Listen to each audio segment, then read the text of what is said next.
മണ്ഡലകാലമാണ്. കേരളത്തിൽ ചൈതന്യമായി അവതരിച്ച അയ്യപ്പ സാന്നിധ്യം ഓരോ മലയാളിയുടെയും മനസ്സിൽ ഉത്തുംഗതയിൽ കുടികൊള്ളുന്ന ഭാവം. ആ ഭാവത്തെ ശാസ്താവ്, അയ്യപ്പൻ, മണികണ്ഠൻ എന്നിങ്ങനെ പല നാമങ്ങളിൽ വ്യാഖ്യാനിക്കുകയും അറിയുകയും ഒക്കെ ചെയ്യുമ്പോൾ അതിനുവേണ്ടിയുള്ളതായി മാറുന്ന ഒരു വ്രതകാലം, അതാണ് ഇനിയുള്ള നാളുകൾ. അതിനുവേണ്ടി അയ്യപ്പ ചരിതം അറിയുവാൻ, അയ്യപ്പൻ പാട്ടിൻ്റെ താളത്തിനൊപ്പം ഹൃദയത്തെ ചലിപ്പിക്കുവാൻ, ആ സ്പന്ദനങ്ങൾ അറിഞ്ഞുകൊണ്ട് ശബരിമലയിലെ ഉത്തുംഗതയിൽ കുടികൊള്ളുന്ന ചൈതന്യത്തെ മുഴുവനായും മനസ്സിലാക്കുവാൻ ഒക്കെയുള്ള എളിയ ശ്രമം. ഒരു പക്ഷേ കേവലമായ ഈ മനുഷ്യജന്മത്തിൽ, കലികാലത്തിൽ നാമജപത്തിലൂടെ, കീർത്തന പുണ്യത്തിലൂടെ നമുക്കറിയുവാനാകുന്ന വലിയ പുണ്യം. അതിനുവേണ്ടിയുള്ള ഒത്തുചേരൽ, അതാണ് നമ്മെ ഈ ശരണപഥത്തിലെ സഞ്ചാരികളാക്കി മാറ്റുന്നത്. ഇനിയുള്ള നാളുകൾ, അതായത് ഇന്നു മുതൽ മകരജ്യോതി തെളിയുന്ന ആ പുണ്യനാൾ വരെ ഓരോ ദിവസങ്ങളിലും ശാസ്താവിൻ്റെ പൂർണ്ണ അവതാരമായി അയ്യപ്പൻ, മണികണ്ഠൻ എന്നിങ്ങനെ വ്യത്യസ്ത ഭാവങ്ങളിൽ ഭഗവത് ചൈതന്യം കുടികൊള്ളുന്നു. ക്ഷേത്രഭൂമികളിലൂടെ, കാവുകളിലൂടെ ഒരു തീർത്ഥാടനം. ഈ തീർത്ഥാടനത്തിനൊപ്പം ശ്രീ ഭൂതനാഥ സർവസ്വത്തിൻ്റെ ആ വാക്കുകളും അതിൽ നിന്നുള്ള ചൈതന്യവും അറിവും നമ്മോടൊപ്പം ഉണ്ടാകും. കൂടാതെ അയ്യപ്പൻ പാട്ടുകൾ, അയ്യപ്പൻ വിളക്ക്, അങ്ങനെ ഒരു സംസ്കാരത്തിൻ്റെ ചിഹ്നമായി മാറുന്ന ആചാര രീതികളിലൂടെ അന്വേഷണവും ഇതിനോടൊപ്പം ഒത്തുചേരുന്നു. അയ്യപ്പൻ എന്ന വലിയ സത്യത്തെ അറിയുവാനുള്ള എളിയ ശ്രമം, സാധ്യമാകുന്ന രീതിയിലുള്ള ശ്രമമായിരിക്കും ശരണപഥം.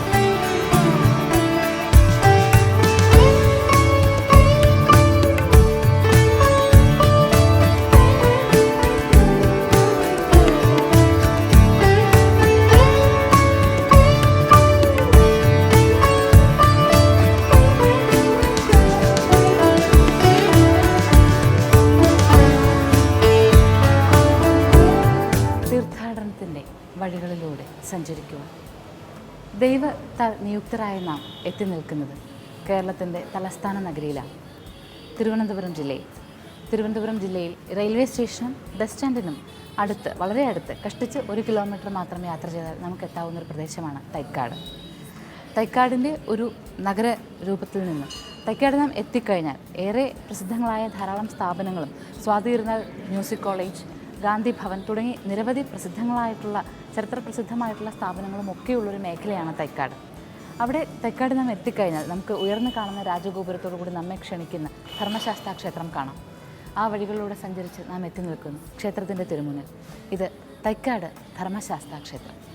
ചരിത്രപ്രസിദ്ധമായ ക്ഷേത്രഭൂമിയാണ് ഇത്. അതിനോടൊപ്പം തന്നെ ഐതിഹ്യവും ഇവിടെ സമ്മേളിക്കുന്നു. ശാസ്താക്ഷേത്രങ്ങളിലൂടെയുള്ള തീർത്ഥാടന യാത്ര തുടങ്ങുവാൻ ഏറ്റവും ഉചിതമായ പ്രദേശം ഇത് തന്നെ.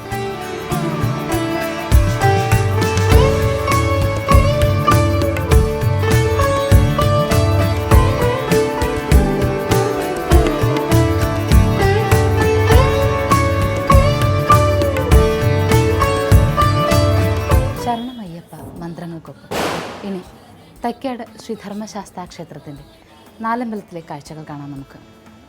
തൈക്കാട് എന്ന നാമത്തിൽ തന്നെ ഒരു കാട് കിടക്കുന്നത് കൊണ്ട് പണ്ടൊരു കാലത്ത് ഇതൊരു വലിയ വനമായിരുന്നു എന്ന് മനസ്സിലാക്കാം. പക്ഷേ തൈ എന്നുള്ള വാക്കുള്ളത് കൊണ്ട് നിബിഡമായൊരു വനമായിരുന്നില്ല എന്നും, എന്നാൽ അത്യാവശ്യം കാടിൻ്റെ പ്രതീതിയുള്ളൊരു പ്രദേശമായിരുന്നു എന്നും വ്യക്തവുമാണ്. ഒരു നാട്ടുപ്രമാണിയുടെ കീഴിലായിരുന്നു ഈ പ്രദേശം ആകെ ഉണ്ടായിരുന്നത്. ഈ വനത്തിനുള്ളിലാകട്ടെ കീഴ്ജാതിക്കാരായ അന്ന് കരുതപ്പെട്ടിരുന്ന ധാരാളം പേർ പാർത്തിരുന്നതാനും. ഒരിക്കൽ നാട്ടുപ്രമാണി വേട്ടയ്ക്കായി ഇവിടെ വരികയും അദ്ദേഹത്തിൻ്റെ അമ്പ് കൊണ്ട് ഒരു പശു മരിക്കാനിടയാവുകയും ചെയ്തു. ഒരു കുടുംബത്തിൻ്റെ ഏക ഉപജീവന മാർഗമായിരുന്നു പശു. താൻ ചെയ്ത ഈ കർമ്മത്തിന് എന്തെങ്കിലും ഒരു പ്രായശ്ചിത്തം ചെയ്യണമെന്ന് നാട്ടുപ്രമാണി ആഗ്രഹിക്കുകയും അദ്ദേഹം കുടുംബക്കാരോട് എന്താണ് ചെയ്യേണ്ടത് എന്ന് ആരായുകയും ചെയ്തു. അവർക്ക് പറയാനുള്ളത് ഒന്ന് മാത്രമായിരുന്നു, അതായത് തങ്ങൾ നിത്യം പൂജിക്കുന്ന ഒരു കരിമ്പന ചുവടുണ്ട് ഇവിടെ, അവിടെ ഒരു ക്ഷേത്രം പണിതു തന്നാൽ മാത്രം മതിയെന്ന്. നാട്ടുപ്രമാണി ഇങ്ങനെ ക്ഷേത്രം പണിയുന്നതുകൊണ്ട് എന്തെങ്കിലും അഹിതമുണ്ടാകുമോ എന്നറിയുവാൻ വേണ്ടി പ്രശ്നം വെച്ച് നോക്കുകയും ആ കരിമ്പന ചുവട്ടിൽ ഒരു മഹായോഗിയുടെ സമാധി ഉണ്ടെന്നും അതുകൊണ്ട് ക്ഷേത്രം പണിയുവാൻ ഉചിതമായ പ്രദേശം അതുതന്നെയാണെന്ന് മനസ്സിലാക്കുകയും പൂർണ്ണ പുഷ്കല സമേതനായ ശാസ്താ പ്രതിഷ്ഠ ഇവിടെ നടത്തുകയും ചെയ്തു. അങ്ങനെ അന്ന് കരിമ്പന ചുവട്ടിൽ ഉണ്ടായി വന്ന ആ ക്ഷേത്രഭൂമി പിന്നീട് തൈക്കാട് ശ്രീ ധർമ്മശാസ്താ ക്ഷേത്രമായി മാറി.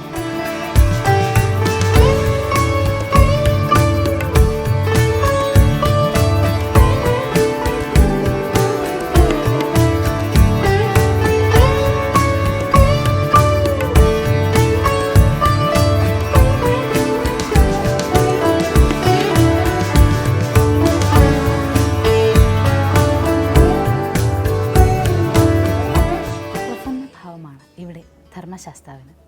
ഹൃദയം നിറഞ്ഞ സ്നേഹത്തോടു കൂടി നമ്മുടെ മുഖത്ത് നോക്കി പുഞ്ചിരി തൂകുന്ന ഒരു സുഹൃത്തിനെ പോലെയാണ് നമുക്ക് ശാസ്താവിനെ ഇവിടെ കാണുവാനാവുക. അതുകൊണ്ട് തന്നെ ഇവിടേക്കെത്തി ഇരു കൈകളും കൂട്ടി തൊഴുത് പ്രാർത്ഥിക്കുമ്പോൾ നമ്മുടെ മനസ്സും അങ്ങനെ ഒരു പ്രസന്നാത്മകമായ ഭാവത്തിലേക്ക് എത്തും. നാം അറിയാതെ നമ്മുടെ ചുണ്ടിൽ ഒരു ചിരി വരികയും ചെയ്യും. ആ ആനന്ദമാണ് ഇവിടെ ഈ ക്ഷേത്രഭൂമിയിൽ നിന്ന് നമുക്ക് ലഭിക്കുക. ക്ഷേത്രത്തെ ഐതിഹ്യത്തിനെക്കുറിച്ച് നാം പറഞ്ഞു കഴിഞ്ഞു. എന്നാൽ അതുപോലെ തന്നെ ഒരു ചരിത്ര പശ്ചാത്തലവും ഈ ക്ഷേത്രഭൂമിക്ക് ഉണ്ട്. തൃശ്ശൂർ അടുത്തുള്ള പടുതോൾ മന, ഈ പടുതോൾ മനയിൽ നിന്നുള്ള നമ്പൂതിരിമാരാണ് അത്ര സ്ഥിരമായി ശ്രീ പത്മനാഭസ്വാമി ക്ഷേത്രത്തിൽ മുറജപത്തിന് എത്താറുണ്ടായിരുന്നത്. ഒരു തരുണത്തിൽ ഇവർ മുറജപത്തിന് എത്തുകയും അവരുടെ തേവാരമൂർത്തിയായ വനശാസ്താവിനെ വെച്ച് ആരാധിക്കുവാൻ ഉചിതമായൊരു ദേശമില്ല എന്ന് രാജാവിനോട് പരാതി പറയുകയും അന്ന് രാജാവ് ഈ ഒരു തെക്കാട് ഈ വനത്തിനുള്ളിൽ ഉചിതമായൊരു സ്ഥാനം കണ്ടെത്തിക്കൊള്ളുവാൻ പറയുകയും അങ്ങനെ പ്രതിഷ്ഠിച്ചതാണ് ഇവിടുത്തെ ശാസ്താ വിഗ്രഹം എന്നും ഒരു വിശ്വാസമുണ്ട്. അതായത് പടുതോൾ മനയുടെ തേവാരമൂർത്തി തന്നെയാണ് ഇന്നും ഇവിടെ പ്രതിഷ്ഠയായി നിലകൊള്ളുന്നത്, വിഗ്രഹ രൂപത്തിൽ നിലകൊള്ളുന്നത് എന്നാണ് ആ ചരിത്രം പറയുന്നത്. ഒരു പക്ഷേ ശ്രീ പത്മനാഭസ്വാമി ക്ഷേത്രത്തിൻ്റെ മുറജപവുമായി ബന്ധപ്പെട്ട ചരിത്ര വസ്തുതകൾ പരാമർശിച്ച് നോക്കിയാൽ അല്ലെങ്കിൽ പരിശോധിച്ച് നോക്കിയാൽ നമുക്ക് ഈ വസ്തുതയെ ഒന്നുകൂടി വ്യക്തമാക്കി മനസ്സിലാക്കുവാനാകും. പടുതോൾ മനയിൽ നിലകൊണ്ട തേവാരമൂർത്തിയാണ് ഇവിടെ നിലകൊള്ളുന്നതെന്ന് ഉറപ്പിച്ച് പറയുവാനാകുന്നത്. സാധാരണ അയ്യപ്പ ക്ഷേത്രങ്ങളിൽ, ശാസ്താക്ഷേത്രങ്ങളിൽ കാണുന്ന രീതിയിലുള്ള ഒരു നിലയിലല്ല ഭഗവാനെ നാം കാണുന്നത്. ഇടതുകാൽ മടക്കി വെച്ചിരിക്കുന്ന രീതിയിൽ വലതുകാൽ നിവർത്തി വെച്ച് ഇടതുകാൽ മടക്കി വെച്ചിരിക്കുകയാണ്. ഈ ഭാവത്തിൽ കയ്യിലൊരു നീല താമരയും ഏന്തിയിട്ടുണ്ട് എന്നുള്ളതുകൊണ്ട് അഭീഷ്ട സിദ്ധി നൽകുന്ന, അതായത് ആഗ്രഹിക്കുന്നത് എന്തും നടത്തിത്തരുന്ന ശാസ്താവാണ് ഇവിടെ നിലകൊള്ളുന്നതെന്ന് മനസ്സിലാക്കാം. പിന്നെ ഈ പ്രസന്ന ഭാവത്തിലുള്ള നിൽപ്പ്, ആ പ്രസന്ന ഭാവത്തിലുള്ള നിൽപ്പും കയ്യിലേന്തിയിരിക്കുന്ന താമരയുമാണ് പടുതോൾ മനയുടെ തേവാരമൂർത്തിയായ വനശാസ്താവാണ് ഇവിടെ നിലകൊള്ളുന്നത് എന്ന് പറയുന്നതിന് കാരണം. ഇനി മറ്റൊരു സങ്കല്പമുള്ളത്, ഇവിടെ പൂർണ്ണ പുഷ്കലാ സമേതനായും പുത്രസമേതനായുമാണ് ഭഗവാൻ നിലകൊള്ളുന്നത് എന്നാണ്. അത് പറയാൻ കാരണം ഇവിടെ സങ്കല്പം സാന്നിധ്യമാണ് ഉള്ളത്, പത്നിയുടെയും പുത്രൻ്റെയും സാന്നിധ്യമാണുള്ളത്. നമുക്ക് ശ്രീകോവിലിൽ വിഗ്രഹ സാന്നിധ്യം, ഭഗവാന്റെ വിഗ്രഹം മാത്രമേ കാണാനാവുന്നുള്ളൂ. അതുകൊണ്ട് തന്നെ പ്രസന്നഭാവം ഏറുന്നു. പത്നിയോടും പുത്രനോടും ഒപ്പം നിൽക്കുന്ന ശാസ്താസങ്കല്പമായതുകൊണ്ട് തന്നെ പ്രസന്നഭാവം ഏറുന്നു. നീല വസ്ത്രം അണിഞ്ഞ് കയ്യിലേന്തിയ നീല താമരയോടുകൂടി നിൽക്കുന്ന ഭഗവത് രൂപം, ശ്രീകോവിലിനകത്തെ വിഗ്രഹരൂപത്തിൻ്റെ കാഴ്ച ഇവിടെ ക്ഷേത്രഭൂമിയിലെത്തിയാൽ പലയിടത്തുമായുള്ള ചിത്രങ്ങളിൽ നിന്ന് നമുക്ക് മനസ്സിലാവും. ആ ചിത്രങ്ങളിലും പ്രസന്നഭാവം അതുപോലെ തന്നെ സൂക്ഷിച്ചിട്ടുണ്ട് എന്നത് വ്യത്യസ്തമായൊരു കാഴ്ച അനുഭവമായിരുന്നു.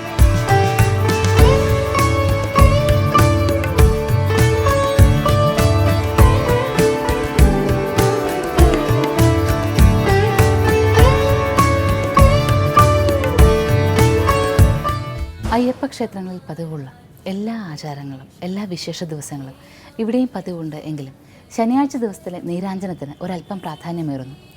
ഇവിടെ എത്തി അർപ്പിക്കപ്പെടുന്ന നീരാഞ്ജനത്തിൽ ഓരോന്നിൽ നിന്നും ശനിദോഷം പൂർണ്ണമായും അകന്നു പോകുന്നു. അതുപോലെ തന്നെ മറ്റൊരു വിശേഷമായ അവസ്ഥ ഇവിടെയുള്ളത്, അന്നദാന പ്രഭുവായി ആണ് ഇവിടെ ഭഗവാൻ നിലകൊള്ളുന്നത്. അതുകൊണ്ട് തന്നെ അന്നദാനത്തിന് മഹത്വമേറെ കൽപ്പിച്ചുകൊണ്ട് ഇവിടെ എല്ലാ നാളുകളിലും അന്നദാനം നടത്തുകയും ചെയ്യുന്നു. ശനീശ്വര പൂജയും ഇവിടെ പതിവുണ്ട്. അതായത് എല്ലാ മലയാള മാസത്തിലെയും ആദ്യത്തെ ശനിയാഴ്ച ദിവസമാണ് ശനീശ്വര പൂജ ഇവിടെ നടത്താറുള്ളത്. അങ്ങനെ ശനീശ്വരന് മേൽ അധികാരമുള്ള, അല്ലെങ്കിൽ ശനിദോഷങ്ങൾ മാറ്റാൻ കെൽപ്പുള്ള ശനീശ്വരൻ കൂടിയായി അയ്യപ്പൻ നിലകൊള്ളുന്നു എന്നത് ഇവിടുത്തെ ഏറ്റവും ദൃഷ്ടാന്തമായ, അല്ലെങ്കിൽ ഇത് ഇവിടുത്തെ ഏറ്റവും സത്യമായ വസ്തുതയാണ്.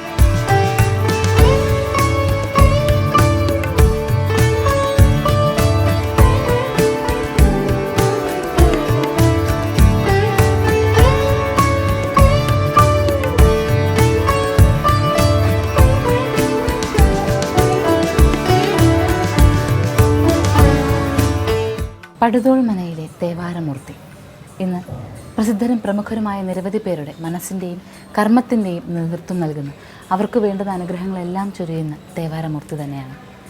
ഈ തേവാരമൂർത്തിക്കൊപ്പം നാലമ്പലത്തിനകത്ത് ഗണപതി സാന്നിധ്യവും ശ്രീ ദുർഗാ സാന്നിധ്യവും നമുക്ക് കാണുവാനുണ്ട്.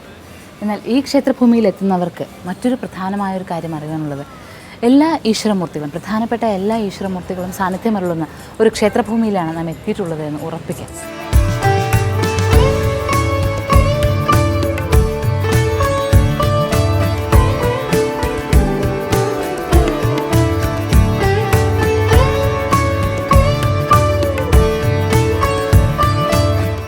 നീലവസ്ത്രം ധരിച്ച് കയ്യിലേന്തിയ നീല താമരയിൽ നിന്ന് പ്രാർത്ഥിക്കുന്ന ഭക്തന് എല്ലാ വരദാനങ്ങളും നൽകിക്കൊണ്ട് പ്രസന്നഭാവത്തോടുകൂടി അന്നദാന പ്രഭുവായി നിലകൊള്ളുന്ന തൈക്കാട് ശ്രീ ധർമ്മശാസ്താക്ഷേത്രം.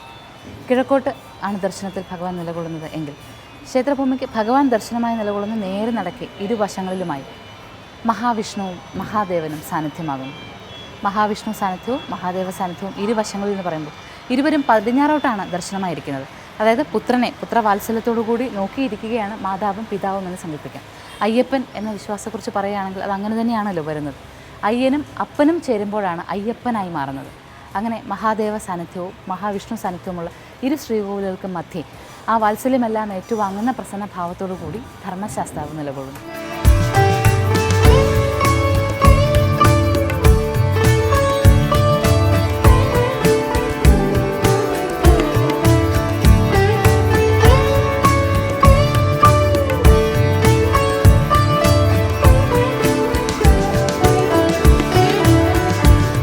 അവർ പ്രവാസികളായാലും സ്വദേശത്ത് തന്നെ വസിക്കുന്നവരായാലും ക്ഷേത്ര പുനരുദ്ധാരണ പ്രവർത്തനങ്ങളിൽ ഏറെ ഉത്സുകരാകുന്നൊരു കാലമാണ് ഇത്. ഒരു ക്ഷേത്രത്തെ, ജീർണാവസ്ഥയിലുള്ള ക്ഷേത്രത്തെ പുനരുദ്ധരിക്കുവാൻ എല്ലാവരും ഒത്തുചേർന്ന് ശ്രമിക്കുന്ന കാലം. അവർക്ക് മാതൃകയാക്കാവുന്ന ചില കാഴ്ചകൾ ഈ തൈക്കാട് ശ്രീ ധർമ്മശാസ്ത്ര ക്ഷേത്രഭൂമിയിലുണ്ട്.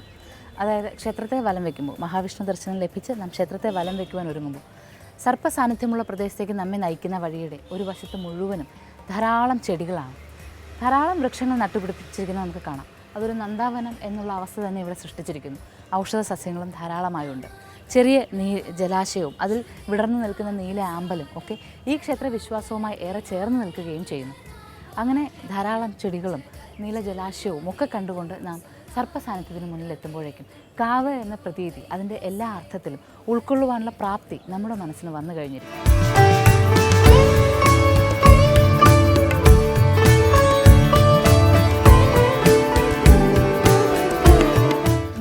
പിതൃഭാവത്തിൽ മഹാദേവനും മഹാവിഷ്ണുവും ഇവിടെ സാന്നിധ്യമാകുമ്പോൾ നാലമ്പലത്തിൽ ഭഗവാനോടൊപ്പം ഗണപതിയും ദുർഗാദേവിയും സഹോദര ഭാവത്തിൽ നിലകൊള്ളുന്നു.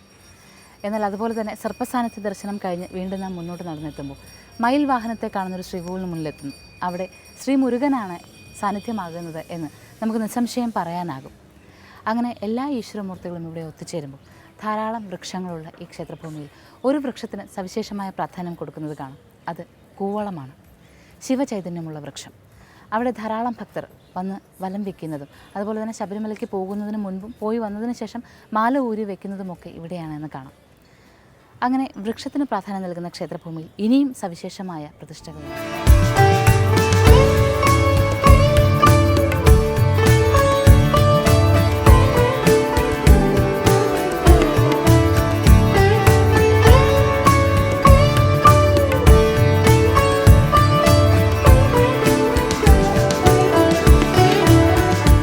ഓരോ പ്രാർത്ഥനയിലും ഓരോ ലക്ഷ്യങ്ങൾ മനുഷ്യൻ വയ്ക്കുന്നു. ചിലപ്പോൾ തൻ്റെ മാത്രം നേട്ടങ്ങൾ മുന്നോട്ട് കൊണ്ട്, പക്ഷേ മറ്റു ചിലപ്പോൾ ഒരു സമൂഹത്തിനെ മുഴുവനും, ഒരു ലോകത്തിന് മുഴുവനും സുഖം നിറയണമെന്ന പ്രാർത്ഥനയോടുകൂടി അത്തരം ചില ഉദ്യമങ്ങളോടുകൂടി മുന്നോട്ട് പോകുന്നവരാണ് തീർത്ഥാടന വഴികളിൽ പരസ്പരം കണ്ടുമുട്ടുന്നത്. അത്തരം കണ്ടുമുട്ടലുകളാണ് ഇവിടെ ഈ ശരണപഥത്തിലൂടെയും സാധ്യമാകുന്നത്. ശരണമാർഗങ്ങളിൽ ശരണം വിളിയോടുകൂടി ശബരിമലയിലേക്ക് സഞ്ചരിക്കുന്നവർ അതൊരു വലിയ യാത്രയാണ്. പമ്പയുടെ തീരത്ത് നിന്ന് തുടങ്ങി മുകളിലേക്കുള്ള മലകയറ്റമല്ല, ഒരുപക്ഷെ ജീവിതയാത്ര മുഴുവനും ഇത്തരത്തിലുള്ള ശരണവിളികളോടുകൂടിയുള്ള യാത്രയാണ്. ആ വ്രതം മനസ്സിൽ നന്മകളുണ്ടാക്കുവാൻ വേണ്ടിയുള്ളതാണ്. ഇപ്പോൾ നാം എത്തിയത് തൈക്കാട് ധർമ്മശാസ്ത്ര ക്ഷേത്രത്തിലെ നവഗ്രഹ പ്രതിഷ്ഠയ്ക്ക് മുന്നിലാണ്. നവഗ്രഹ ദോഷശാന്തിക്കും ഭക്തർ ഇവിടെ വന്ന് വിളക്ക് തെളിയിച്ച് പ്രാർത്ഥിക്കുന്നു. ക്ഷേത്രഭൂമിയിൽ ഏറ്റവും ഉത്തമമായ സ്ഥാനത്താണ് നവഗ്രഹ പ്രതിഷ്ഠയുള്ളത്.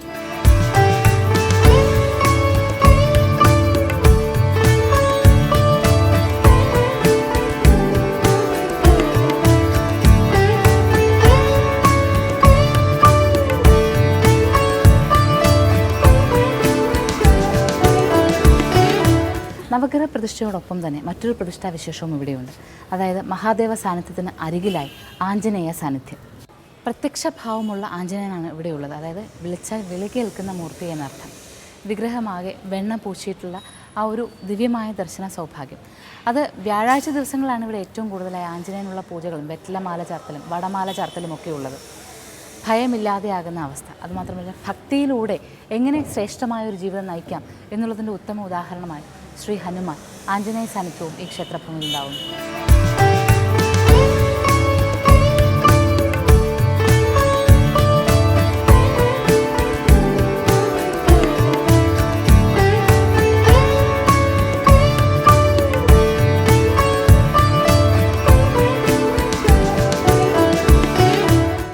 എൻ്റെകത്തും നിൻ്റെകത്തുമുള്ളത് ഒരേ ഈശ്വരൻ എന്ന് അറിയിച്ചുകൊണ്ട് ഒരു മണ്ഡലകാലം കൂടി. മണ്ഡലകാലത്തിൽ ക്ഷേത്രദർശനവും അറിയുന്ന ഭാഷയിൽ, പറയാവുന്ന ഭാഷയിൽ ഭഗവത് നാമത്തെ വ്യാഖ്യാനിക്കുവാനുള്ള ശ്രമവുമൊക്കെയായി നമ്മുടെ കാഴ്ച ഇങ്ങനെ മുന്നോട്ട് പോകും.